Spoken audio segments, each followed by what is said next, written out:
Okay, class, picking up where we left off at, I said we need to rewrite this as two parentheses. So we have 4 square root of 4 square root of x plus 3. And then 4 square root of x plus 3. Now we would do the FOIL method or distributive property. So I'm going to write it a little bit over here to give myself more room. So you have 4 square root of x times 4 square root of x plus 4 square root of x times 3 plus 3 times 4 square root of x plus 3 times 3. Now we multiply this out. 4 times 4 is 16. The square root of x times the square root of x would just be x. Plus 4 times 3 is 12. And we bring down our square root of x. 3 times 4 square root of 3 would give us 12 square root of 3. And 3 times 3 is 9. Now we combine the like terms. We have 16x plus 24. Oh, actually, I wrote this wrong here. This is supposed to be an x there, square root of x. I don't know why I want to write square root of 3. I just did it again. All right. I guess it's something special about that square root of 3, I guess. All right, let me put the x here and the x here. So this would be 24 square root of x plus 9. And this will be the final answer. Okay, now, go on to the next page. It says simplify each expression by hand. Now we have division here. Now you need to pay close attention because this is what we need to do. First thing we need to do in our numerator is pull out all of the highest perfect squares here. So we could pull out 25 and be left with the square root of 3c. All over 2 times the square root of 3. Now we know we cannot leave a square root of 3 in our denominator. So we have to multiply our numerator and denominator by the square root of 3 to get rid of that 3 out of the denominator. We call that rationalizing the denominator. So the square root of 25 is 5. The square root of 3c times the square root of 3, we know that that would give us 3 and leave us the square root of c. Because we know 3 times 3 is 9 and the square root of 9 is 3. And that would leave the square root of c in our under the radical. Now in our denominator, we would have 2. The square root of 3 times the square root of 3 is 3. So that would give us 2 times 3. Now what we could do before we combine anything, we could simplify out these 3's. And this would leave us 5 square root of c all over 2. And that would be our final answer. Are there any questions? Okay, now we come here to b. Now b, we need to separate this square root because we cannot simplify anything. We have the square root of x over the square root of 8y. Now, 8 has a perfect square in it. We could pull out 4. So we have square root of 4 times the square root of 2y. So we would have the square root of x all over 2 times the square root of 2y. Now we cannot leave this square root of 2y in our denominator. So we have to multiply the numerator and denominator by the square root of 2y to rationalize the denominator. So our numerator would end up being the square root of 2xy. And our denominator, we know the square root of 2y and the square root of 2y is just 2y. So it would be 2 times 2y. So our final answer would be the square root of 2xy all over 4y. And that would be our final answer. Now, we scroll here to C.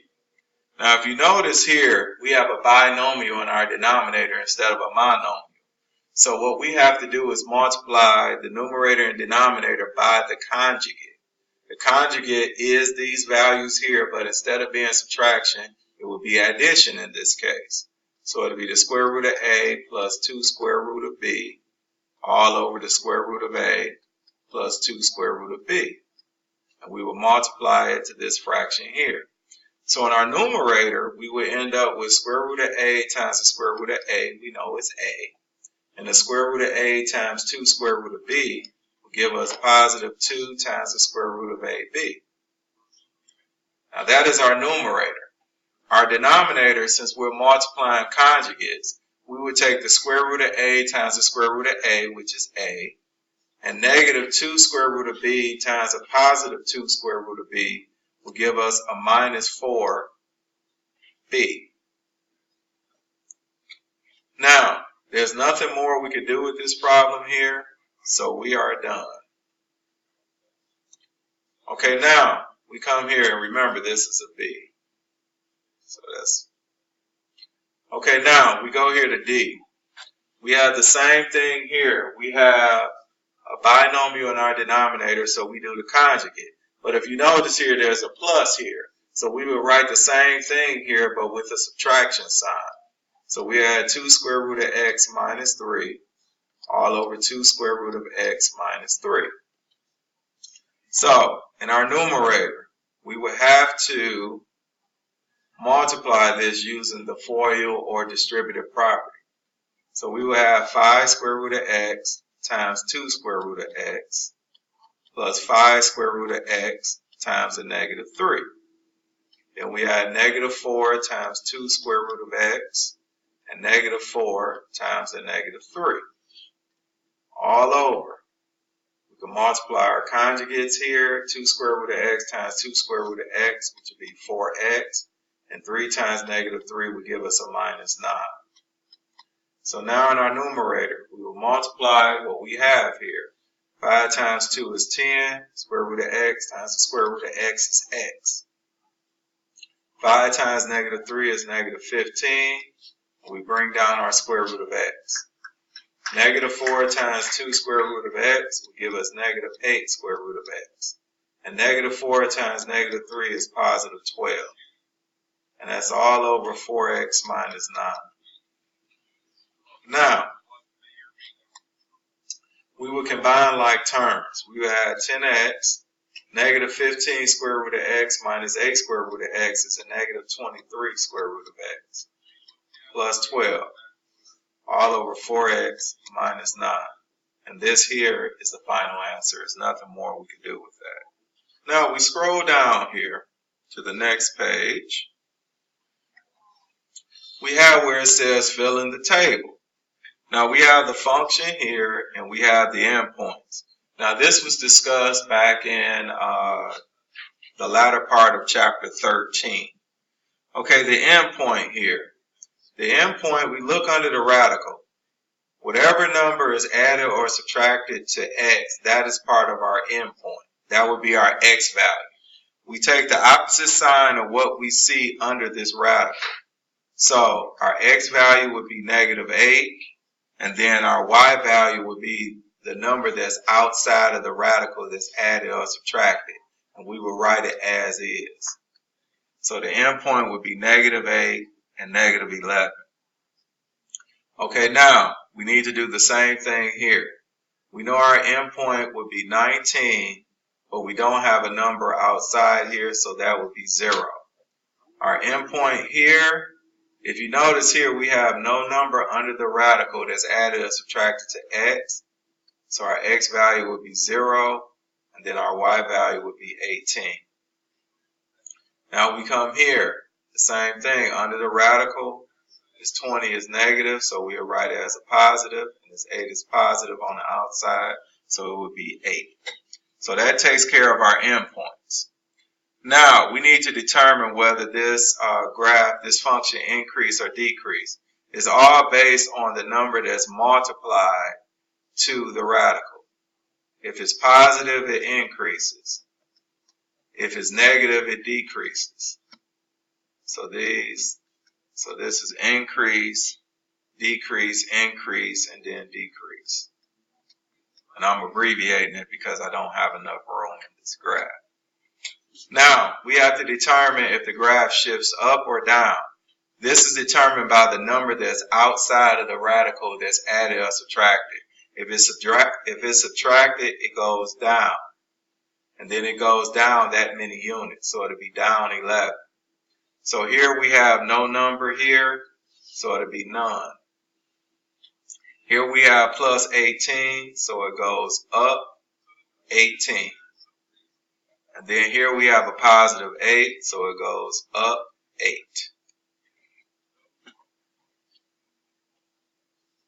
Now we have to determine if it's shifted left or right.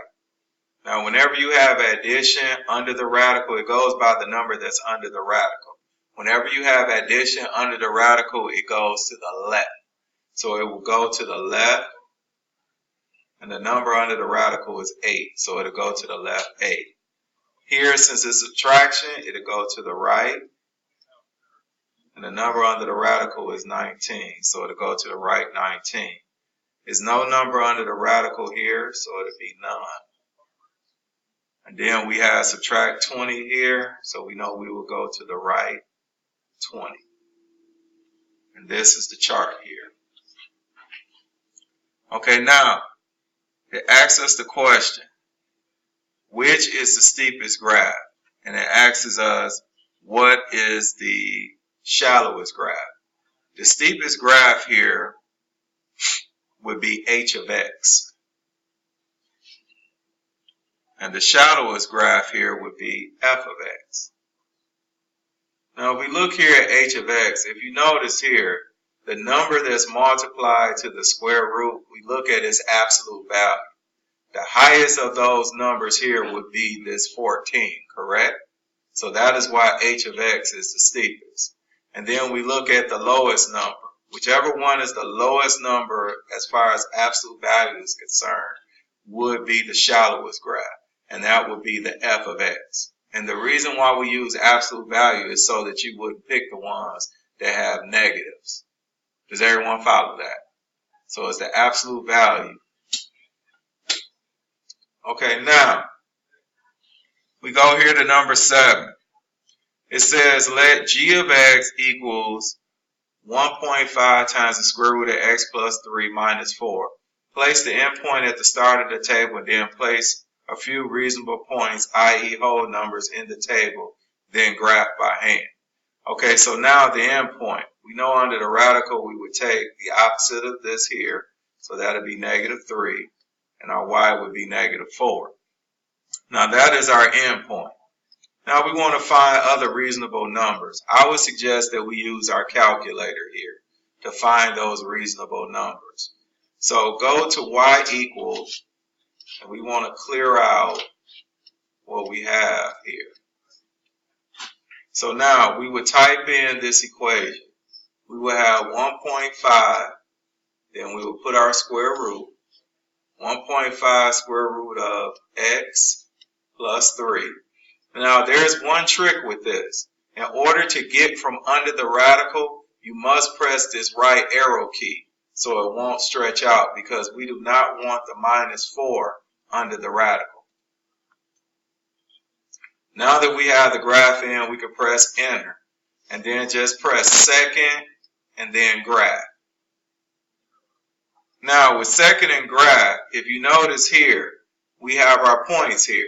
So what I would suggest you do is go through and pick all of the points that have integers as the answer. So now you notice here we have 1 and negative 1. I'm going to have to keep pulling up the calculator. So we have 1 and negative 1, and we just keep scrolling down until we find, let's see if we find another reasonable point. Okay, we have 13 and 2.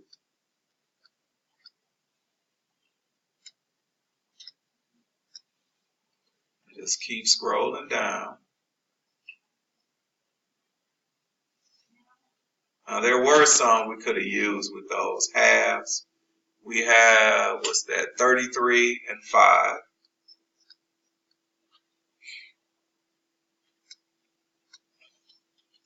Just keep scrolling down.